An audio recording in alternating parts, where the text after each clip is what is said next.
Hello, hello! Today, titignan natin itong ProMate 240S Power Station. Marami nagtatanong sa atin kung sulit bang bilhin to. So, titignan natin, sasabihin natin yung opinion natin kung okay bang bilhin o hindi. Sa likod, meron nakalist yung features niya. So, tignan na lang natin. 400 watts yung inverter niya. Yun yung 220 volts AC. 3 times na 5 volts na USB, so hindi to yung mga mabibilis na USB. Tapos meron siyang kasamang car battery jumper or external battery connector. So, pwede nyo i-charge yung battery nyo gamit to kung nalobat. Or pwede nyo rin gamitin to para i-extend yung capacity ng battery sa loob. 2 times 12 volts DC, 12 amp hour na battery. So, meron siyang dalawang 12 volts DC na 12 amp hour battery. Built-in 60 watts solar charge controller. Titignan natin kung merong MPPT, pero most likely wala. Yung sinasabi niya solar charge controller, baka lang nililimit lang yung voltage kapag puno na yung battery. Tapos eto, pinaayos to. So, hindi to brand new. So, pinaayos natin, pinapalitan yung battery nito. So, eto nga yung sinasabi natin kanina. Dalawang 12 volts na 12 amp hour battery. Eto ay naka-parallel sila. So, 12 volts naka-parallel. So, bali magiging 24 amp hour na yung battery. Meron din siya kasama ganito, nilalagay sa cigarette lighter port. Ito. Diyan yung isasaksak to. Pwede nyo na isaksak yung modem nyo or kung anumang 12 volts DC na pwedeng isaksak dito. Tapos ito yung dalawa pang DC output niya.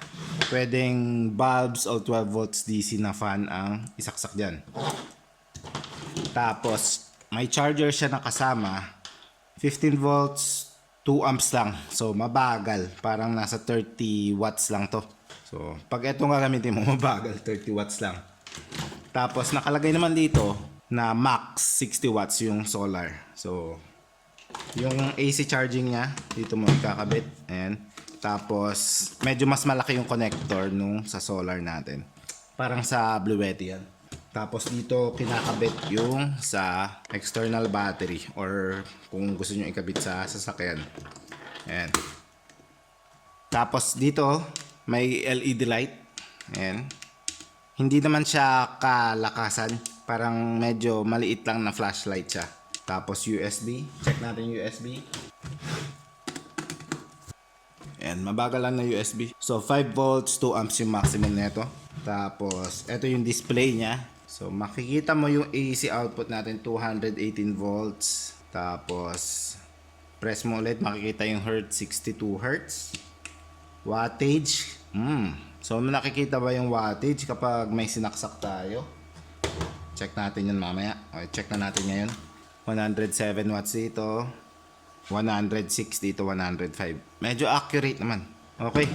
Tapos makikita mo yung voltage ng battery natin, 13.8. Nabuksan na natin to kasi nga inayos natin. So alam ko na yung output ng battery natin ay diretso lang papunta dito sa battery terminal. Ayan, 13.3 dito. Same lang dito sa DC output ng 12 volts. Kapag nakapatay, wala. Turn na natin. Wala na di-detect. Turn nga natin lahat. Wala na di-detect dun sa doon. So check natin mamaya sa loob kung bakit. Pero dito sa ayan, meron dito sa cigarette lighter port nya.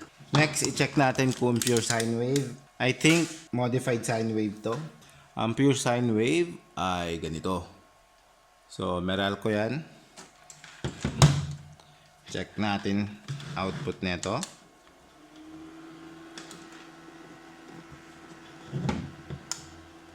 Ayan, so square wave o tinatawag nilang modified sine wave. So hindi siya pure sine wave. Check din natin yung voltage 249, medyo mataas dito 280 na nakalagay dito. Pero dito sa atin 249. Pag sa Meralco 240. Check ko lang baka nawala na sa pagkakakalibrate yung multimeter natin. 249 talaga. Well, kung yung Meralco nga natin mataas 241. So okay lang yan. Frequency, check natin frequency. 63. So yung features niya ay very basic lang naman. Mabagal ng charger, Merong display, simpleng display lang. Pinapakita lang yung voltage, yung frequency, wattage. Ang maganda dito, pinapakita niya at least yung wattage. Tapos, modified sine wave yung AC output natin. So, hindi ganun kaganda. Buksan na natin para makita natin sa loob. So, madali lang siyang buksan. Sa magkabilang side, merong tornilyo. 4 lang.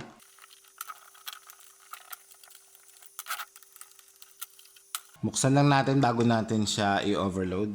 I mean, hindi natin i-overload. Try lang natin umabot at least 300 watts. Hindi kasi sa atin to baka masira. Ayan. Pag natanggal na, madali lang hilain nyo lang yung sides. Ayan. Ano lang.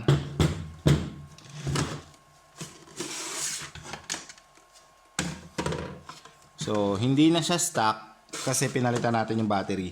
Ang itsura niyan, ganito. Yung battery niya before.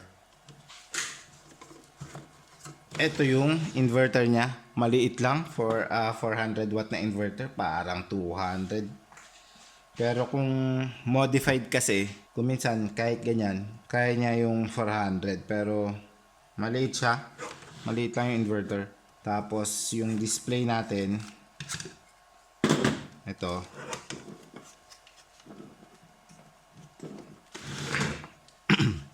Ayan. Wala ang MPPT. Wala tong MPPT na charger. Dinedetect lang yung voltage at pag na-reach na yung nakaset na voltage dito, possibly 13 point something kasi lead acid siya. Usually 14.2 yung mga maximum na nilalagay nila sa lead acid. Yun. Saka siya titigil. Wala na makikita kasi yan lang. Simple lang. Yun no. Yung battery. Ito. Yung battery terminal dito sa harap. Directly connected lang siya sa battery sa loob. Wala man lang fuse na nakalagay. Pag sinaksak nyo to, ingatan nyo lang na wag nyo pagdikitin tong mga alligator clips niya. Tapos eto nga, pinalitan na natin ng Life PO4. Before, nasa 24 amp hour yung capacity. Ngayon, 36 amp hour na siya. So, mataas na at kaya mo pang i-discharge up to 100% versus dun sa 24 amp hour na lead acid na usually 50% lang ang magagamit mo. So, parang 12 amp hour lang talaga yung battery nun. So, napakasimple lang ng laman niya. Battery, inverter, tapos yung board kung saan nakakabit lahat ng USB, nung charger, at nung display. Yun lang. Katulad lang siya ng mga murang power station na nire-review natin. Medyo mas maganda lang yung casing nito. Halos ganun din Wala ring masyadong advantage. Kasi kung titignan nyo, ay modified sine wave din siya. Hindi man lang ginawang pure sine wave. Sa presyo niya kasi, 14,000 ata to. Or more. Napakamahal niya na. So, kung tatanungin nyo ako, sa price niya, hindi siya sulit. Mas okay na bumili ka na lang ng mas mura dito. Katulad nito, ito yung Thunderbox Spartan 500X. 500 watts yung power output. So, mas mataas ng 100 watts dito. Yung battery niya, 537 watt hours. So, mas malaki. 42 amp hour daw nakalagay dito. 42 amp hour. So, more than twice na nung lead acid na battery nito. At kung dahil life PO4 pa yung battery nito, so mas madami talagang capacity makukuha mo dito. Mas marami kang USB although may USB-C although hindi naman siya ganun din. Hindi rin siya mabilis. Dalawa rin yung AC outlet natin. Wala ka nga lang DC 12 volts na socket. Pero meron ka 4 naman dito na 12 volts na ganito, 5521. Wala ka lang battery terminal. I'm not sure kung pwede kang mag-connect dito. Most likely hindi kasi sa charging lang to. So wala ka nung ganitong direct na connection sa battery terminal. May upcoming review tayo nito, so abangan nyo. Kung i-compare mo lang yung price nila at yung features, panalong-panalo na to. Yung pa pala, pure sine wave na yung output nito. Ito modified sine wave pa. So hindi siya talaga ganun kaganda. So nakita nyo na. Tignan lang natin yung inverter. Ilagyan natin ng load. Pwede ba siya gamitin habang nagcha-charge? I-try natin. Yes, pwede siyang gamitin habang nag-charge. Since yung battery na ito ay pinalitan na natin, hindi na natin matitest kung gaano katagal maglalast yung original niya na battery. Pero na-test naman na natin yung mga gantong battery before at usually nasa 10 amp hour yung nakukuha nating capacity. Kung 10 amp hour yan, nasa 120 watt hours yung isa.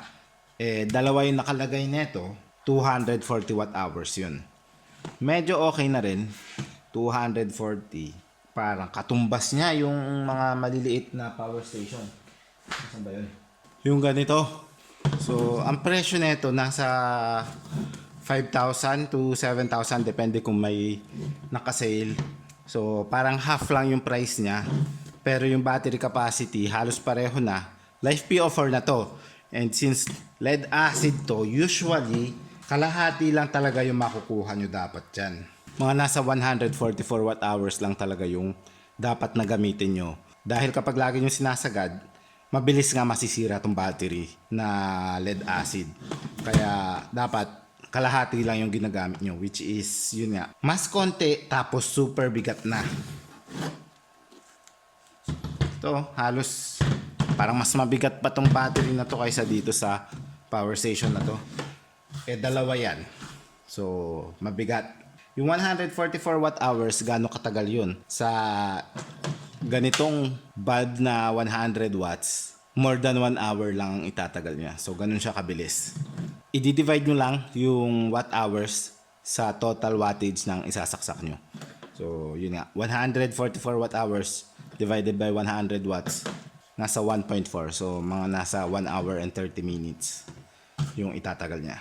May power losses pa, so baka mas mababa pa makukuha niya. So yung stock battery niya na lead acid na dalawang 12 amp hour ay comparable siya sa battery nito. Pero in reality, yung usable capacity, mas madami kang magagamit dito. Kasi kapag lagi mong isasagad to, masisira agad to. Mapapansin nyo agad yun na mabilis na siyang malulobat. Yun yung unang sign na malapit na masira yung battery. Eto, mas madaming cycles yung Life PO4. Eto, konti lang. So, kahit i-50-50% nyo lang yung discharge, mas maagang masisira talaga yung lead acid compared sa Life PO4 na battery ng mga bagong power station na ngayon. For me, overpriced na power station to. Mukha siyang solid kapag tinitingnan mo sa labas kasi mukha siyang malaki, mukhang rugged. Baka kahit ibagsak mo to hindi masisira. Yung quality naman siguro ng board okay, pero yung features niya kasi medyo mababa lang. Try natin lagyan ng load kung may protection ba yung AC nito. Mag-set up lang ako ng marami pang ganito para maunti-unti natin. Ito na yung mga load natin. So, 4 na bulbs, 400 watts yan. Unahin natin yung isa muna. Yan, 99 watts. And then, bawasan muna natin. Dalawa lang muna idagdag natin. 300. So, 300 pero 356 na yung nakalagay dito. Andarin lang natin na ilang minuto. Kasi kung na yun, 75% or more na. Ayan. Yung 344 watts. So yung wattage niya naman na 400 watts, mukhang totoo naman. Pero dahil modified sine wave siya, hindi nga siya maganda sa ibang devices na mga motorized. Like electric fan. Gagana naman pero hindi lang ganun kaganda talaga. Dagdagan na natin. 431 watts na. Pero kung pagbabasehan lang natin itong 4 na bulbs, 400 watts hanggang. Pinatay ko muna kasi bubuksan na natin, titignan natin sa loob kung ano na yung temperature ng inverter. Tingnan natin sa thermal camera. 100. Yung kung makita nyo, 124 degrees Celsius na. So papatayin ko na. Nakita nyo ba yun? Maabot ng 100 plus kanina nung naka-on. So kaya niya 400 watts pero mabilis masisira to dahil ang init na nung 400 watts. Try natin ng 300 watts lang. 82. So mataas pa rin. 90. 100 na. So 200 watts lang. So sa 300 watts, umiinit pa rin siya ng sobra. Ito 200 watts na lang. Nag-stay na sa 88. So medyo acceptable na to. Mainit pa rin yan pero pwede na. Ayan, nag-stay na lang siya sa 88. So yung 400 watts niya mukhang peak power. Hindi siya talaga yung continuous power. So kung meron kayong ganito, 200 watts nga lang ang ilalagay nyo. Hindi, huwag nyo nang paabutin ng 400. Kasi kawawa yung inverter. Tapos sumobra na tayo sa 400 watts kanina. Hindi pa siya namamatay talaga. So medyo relax yung protection niya. Kung may protection siya. Ayoko namang i-push na hanggang mag-protect siya kasi hindi naman sa atin to. Pero yun nga. Pag itong gamit nyo, 200 watts ang talaga kahit na ang nakalagay dito 400 watts. I-charge ko lang and then yung pinakahuli bago tayo matapos ay i-capacity test natin gamit na yung bago nating battery. Lalagyan natin ng load 100 watts lang. Ayan, fully charged na. Lagay natin yung load natin. Ito natin para hindi malaglag. Ayan.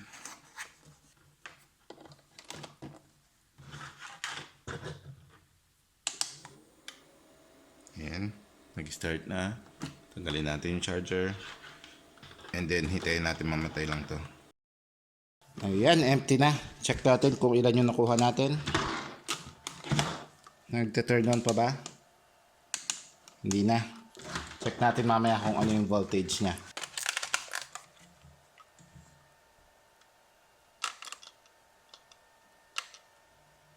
Oh, shoot. Nag-reset. Ano ba yan? Nag-reset siya. Pero kanina, nung 12.7 volts, nakakuha na tayo ng 360 watt hours. Tapos, more than 3 hours na yun na tumatakbo. So, tagal pa naman nito i-charge. Aabot siya na ilang oras. Sayang. Dapat binantayan ko na eh. Malapit na matapos kanina yun. Pero, yun, abot naman to ng 400 watt hours. Kasi 360 watt hours na kanina yung nakuha natin eh. Expect mo na, abot ng 400 watt hours. Abot ng 3 to 4 hours sa...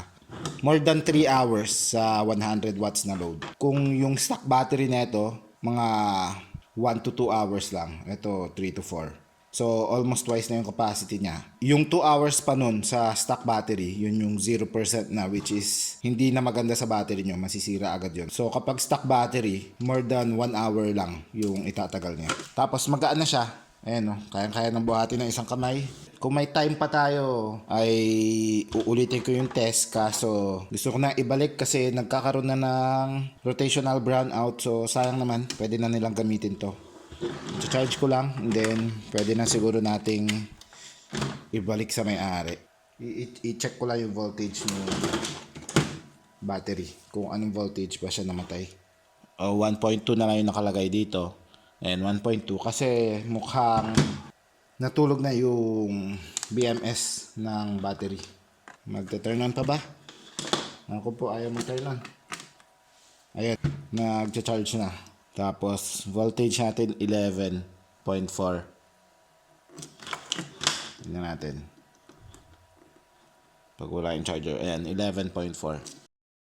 Ang pinakaayaw ko lang talaga sa kanya ay, una, mabagal yung pag-charge niya. Aabutin siguro to ng mga 10 hours. Gamit yung stock battery.